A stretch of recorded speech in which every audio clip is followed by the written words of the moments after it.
Welcome to the Balance Code Podcast, a place for high achievers to step outside the hamster wheel of day-to-day life and start learning tools for more balance.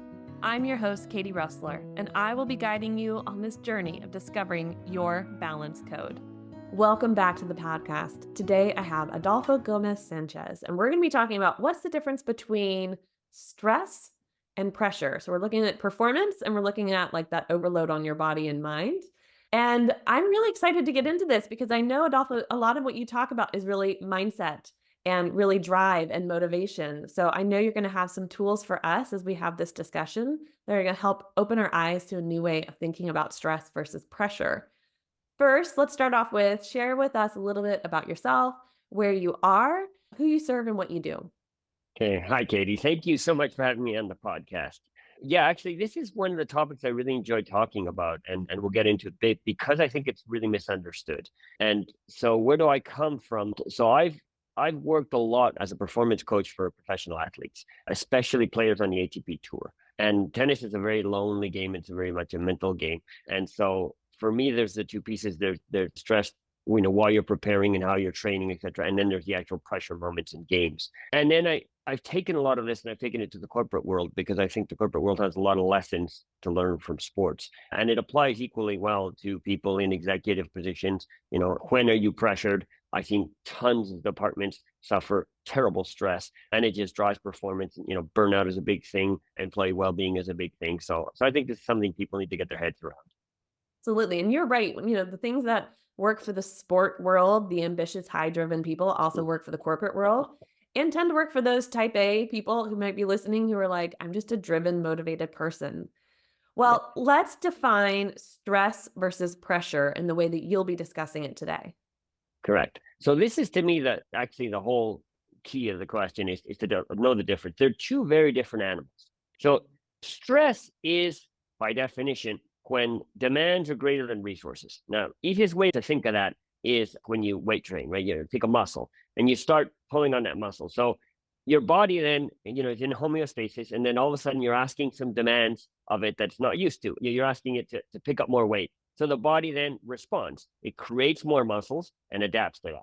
Now, that's fine, but it's not infinite. And if you've ever done any exercise, you have to go progressively. If you keep putting that much stress on the muscle without allowing it to recover and regenerate, you burn it out, right? Which is the metaphor, which happens a lot in humans. So if you translate that to, let's say, the business world, it's having more things on your plate than you can deal with, right? Typical department, and I've had a lot of clients who, we just can't do everything we have to do. So the thing with stress, and it's different to pressure, is that you don't always see the effects in the short term, right? It just wears you down, right? So you can do a lot of the stuff, just, some stuff doesn't get done, but you're running, you're feeling overstressed, you're feeling really, really, and then eventually you start to burn out and performance goes down. So that's the first part. Then if you look at pressure, it's a really different animal. In the case of pressure, you do have the resources, or call it skills, to do the task. The problem is a pressure moment creates an environment where you have trouble accessing those skills.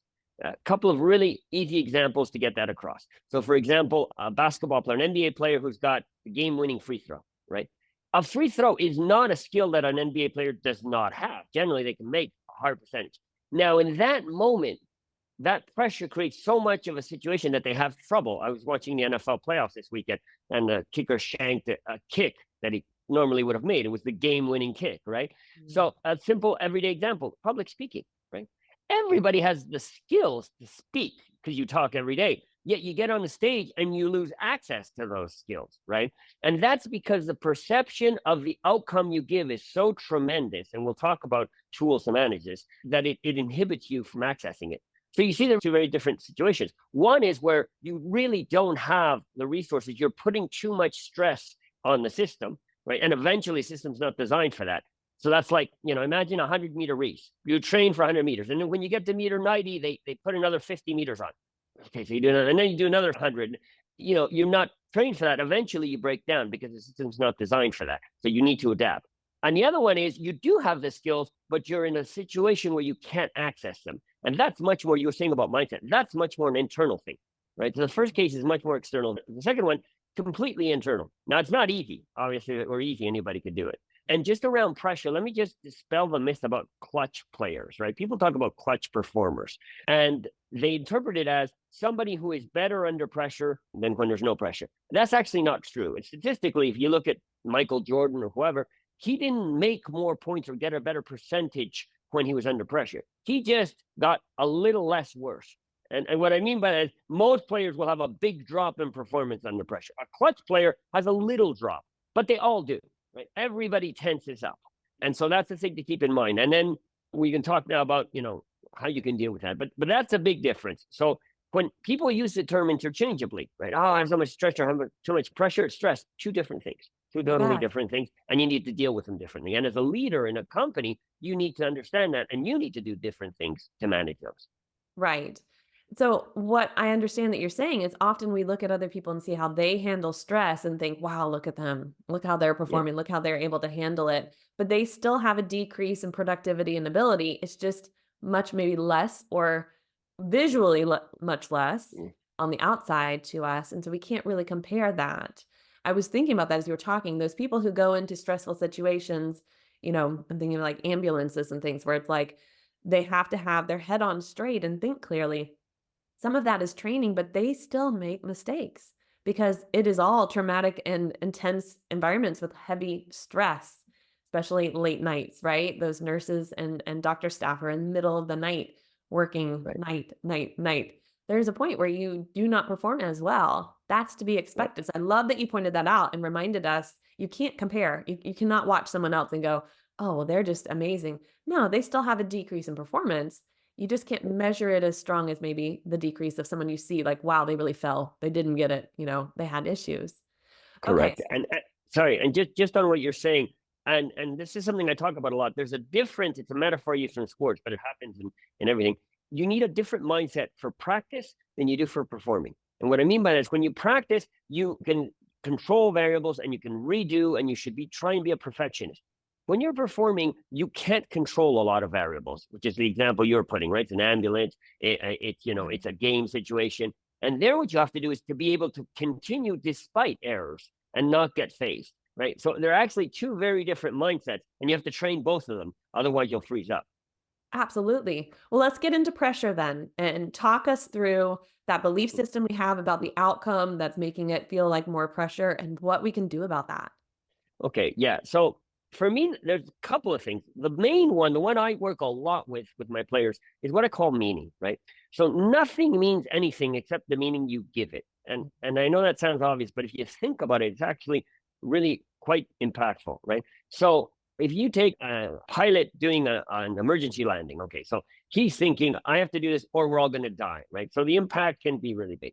But really, most of the other situations we can talk about, free throws and public speakers, the threat is just perceived, right? I mean, so you miss a free throw, great. So people will ridicule you. Maybe your career's not good, but you're not in mortal danger, right? But we tend to perceive it that way, and the fight or flight system, in your limbic brain, is actually maladapted to current situation, right? So it perceives threats to your ego, to your social standing, etc., like threats to your life, and it generates the same reactions. It generates, the adrenaline and all the chemicals that go into that to allow you to perform. But that's thought to perform, physically give you a burst in a short period of time. If you're constantly living in pressure situations, constantly feeling you're threatened, that's really going to wreak havoc on your system. So one of the big things you need to do is give meaning to that. And that's where leaders in a company or leaders on a team can do a lot, right? They can put things in perspective, right? One of the things I say a lot to people is when somebody makes a mistake and they get chewed out, right?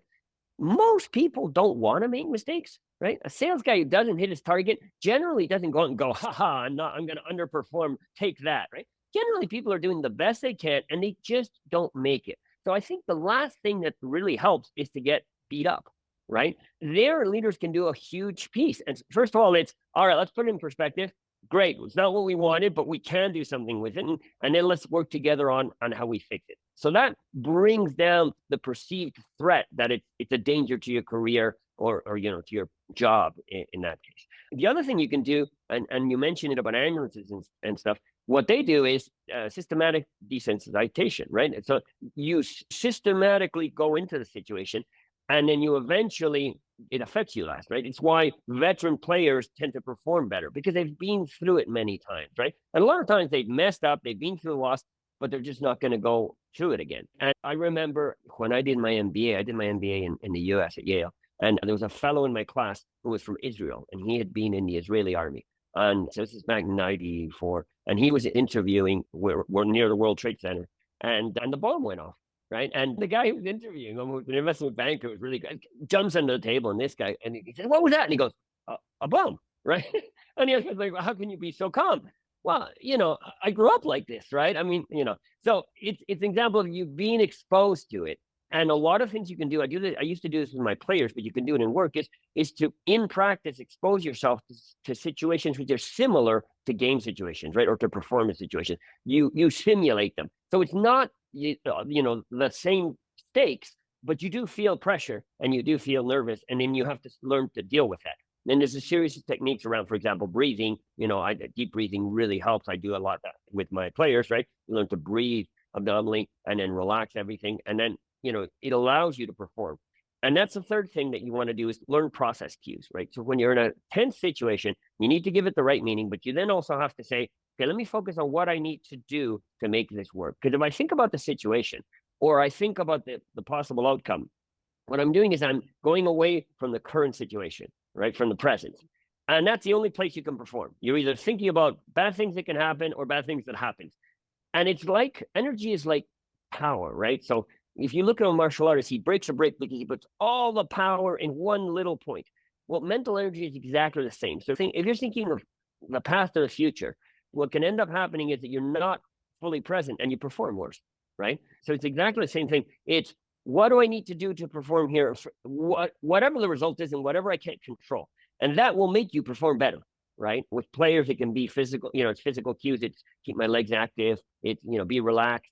But in business, it's the same, right? What do I actually have to do here to perform well, right? I have to remember that I have the messaging. I need to look people in the eyes. I need, and you're focused on the cue and you can't think of two things at the same time. So you need to just relax. And then your inner talent is just actually released, right? You take away that inhibition.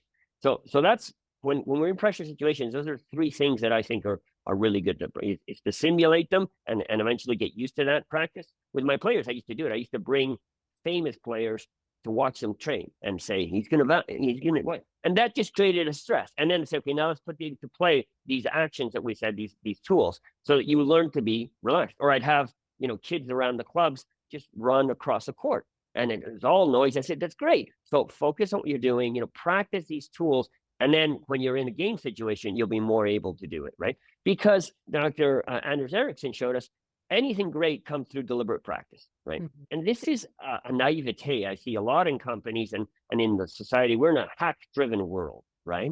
And everybody wants this. But you don't become a concert violinist in a week or in a month or in 6 months, right? And you don't become a world champion, whatever, tennis player in a month, right? But we seem to think we can transform companies and whatever in 3 months. It doesn't work that way. You need to systematically work things, right? So working a skill is actually really important. And we tend to jump those fundamentals because we're in such a hurry and we want to do the sexy stuff, but learning how to manage pressure is really important. And you need to practice that. Role play. A lot of businesses have trouble with when I suggest that, do a role play before you go to do a presentation. No, I'm very experienced. Yeah, so is Leo Messi, but he still trains, right? I mean, and the reason he trains is because he goes through all the scenarios. And I saw this interview, I think it was on the podcast of Michael Kermas. He said, and it was an astronaut who'd gone out into space and he'd gone blind while he was out.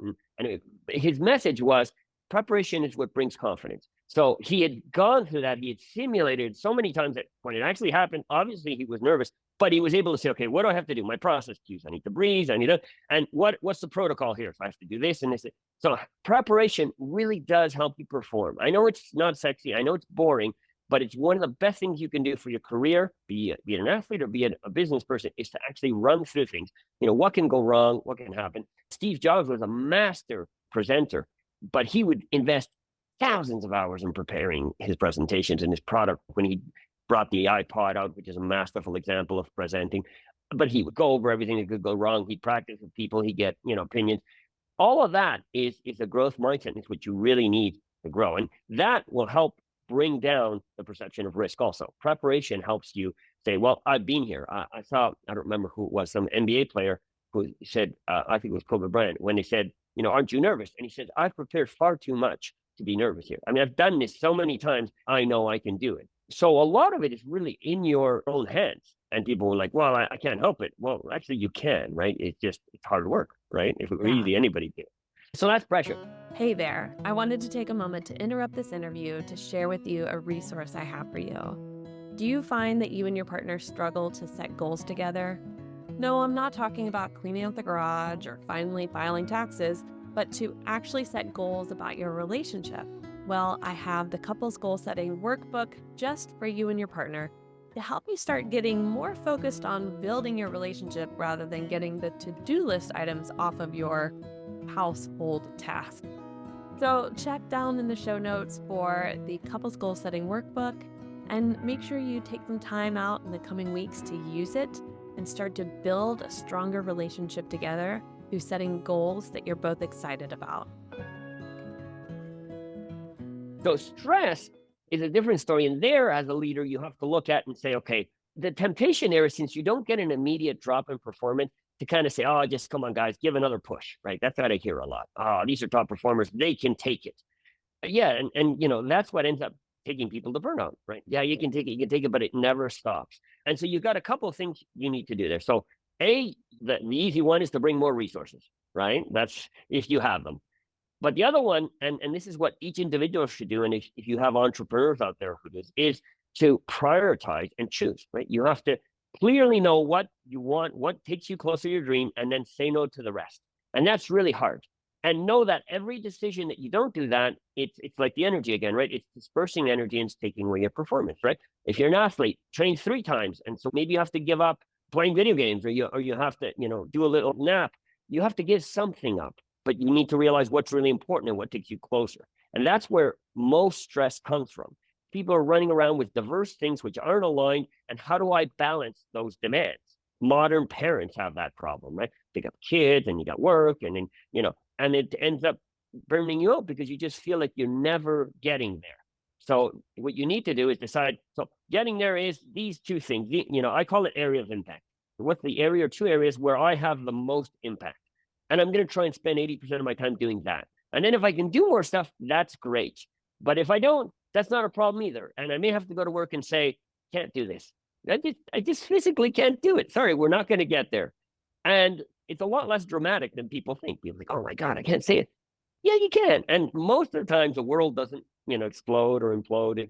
It's not a big deal. But again, and it's something that you can manage yourself, right? So you have to think, how do I do it? And I think it was James Clear who said, you have to have the courage to know what's really important to you and to say no to all the rest. And I think that's really important. Absolutely. So a lot of things you brought up is that marathon mindset of, practice needs to occur. And it is like you said, you can't just become this concert pianist or whatever in a matter of weeks or months or watching a few YouTube videos. You have to practice regularly. And then the power of visualization, but then putting it into a practice state as well can be really, really beneficial. When you work with your athletes and even in the companies, if you've got them role playing and things, do you also have them do the visualizations before the performance as well, before the talk, before, I'm just thinking as a speaker on stage, I always run through and you'll see me like a crazy person talking it out loud and just going through the gestures because it's not just picturing it, but it's also letting our bodies and our minds kind of go, okay, I'm gonna play this out right now. Do you have them do that as well? Yes, it's something that they feel really weird about. People have a lot of trouble if they haven't done it. But once they've done it for a while, they automatically realize it's kind of like a mental checklist, right? And so they'll do it themselves beforehand because it's what are the key points I want to get, right? I always call it first order thinking, right? It's what are the key things you have to do right, and then don't worry about the rest because that'll come and go and whatever. And it's really related to something you said, Katie, which I think is really important, which is about don't measure your current state, which may be season 1, with somebody else's season 10, right? And so sometimes you'll look at other people how they manage things, but you don't know what they've been through or how much they've trained, right? And we tend to think, oh, look at that natural talent. But again, going back to deliberate practice, the defining factor on performance is the number of hours of deliberate practice, which, it's not just any practice where you're focused, where you're just pushing out of your zone, where you're getting feedback, where you're correcting, right? People who perform well in anything do that. And it's a message that I say a lot, especially in the corporate world, because people get to certain levels, usually C-suite, and they think they made it, right? But I'll ask them. So I'll say to the CEO, what's your 3-year plan to be a better CEO? And they go, what? Right. And I say, well, look at all the top performers. Look at the guys like the Kobe Bryants and Michael Jordans and Tom Brady's, right? These, when they became famous and they were successful, is when they doubled down on their efforts to get better, right? You need to have that mindset in a company. And you need to understand one of the things that we have in our performance formula is what I call MAP. It's you need to understand it's part of a journey, right? We're saying you don't do anything close. So now I'm going to work on this piece, but that's going to get me toward there. But if you don't have it within the context, you don't get it, right? Why am I doing this, right? Well, this is a fundamental I have to do to build here, and that's where mentors really help, right? Somebody who's been through it, somebody who can say, look, if you don't spend the time here, it's going to hurt you there, right? I've been doing martial arts since I was a kid, and I had an operation, and it messed up my hip. And I was working with this flexibility teacher. She's fantastic, Donna Flag, and she's a dance teacher. And so she just challenged some of my paradigms. She's like, great, but why don't you slow down? We need to slow down, and you need to have control on certain things. And she just pointed out stuff that I hadn't wanted to see, right? Or I hadn't seen, because we tend to do that. We tend to get good enough, and then we stop improving, right? Driving is a great example, right? Once you stop hitting things, who says I want to be a better driver, right? And this is the difference between the great performers and the rest, right? In business, in sports, they're the ones who get to a certain point and go, now what else can I learn? Where am I weak? And then you put yourself out there, and that vulnerability is absolutely essential to being a top performer.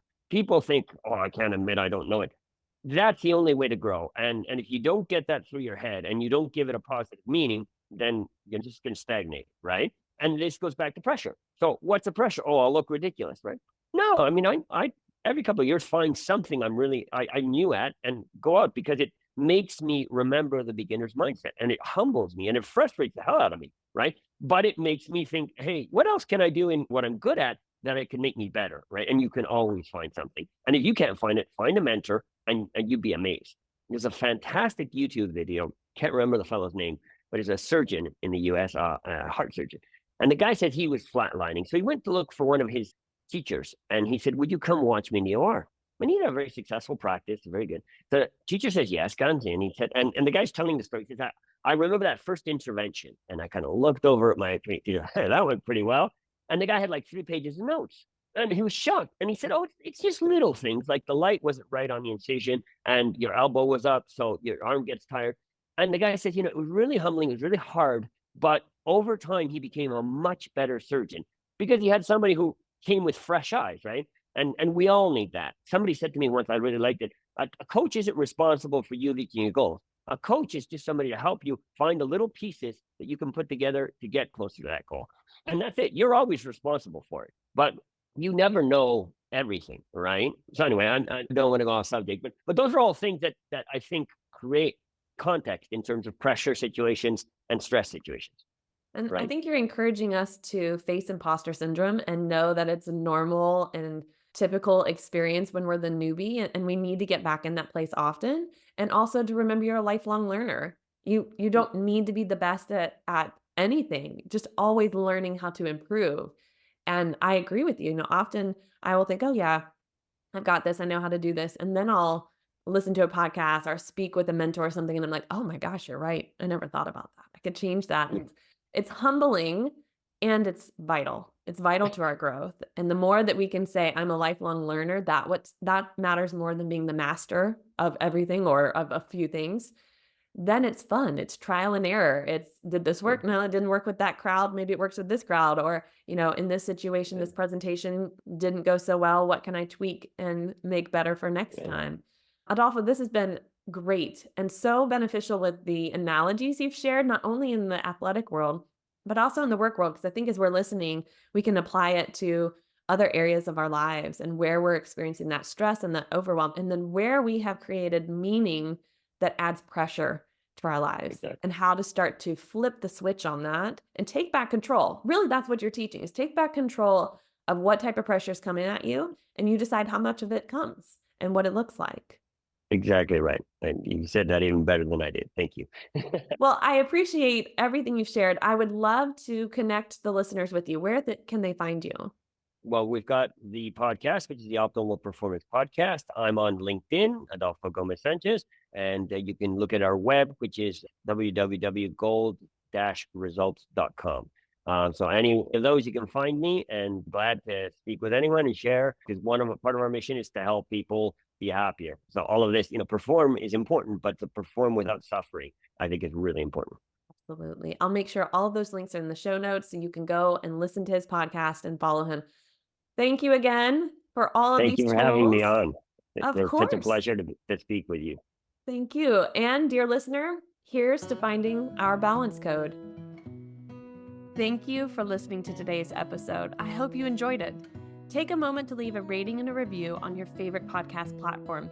That helps other listeners just like you to find this podcast too. Want to connect and learn how we can work together? Check out the links in the show notes below. Discovering your balance code doesn't have to be a one-person journey. You can have a team, and I'd love to support you. So here's to finding our balance code.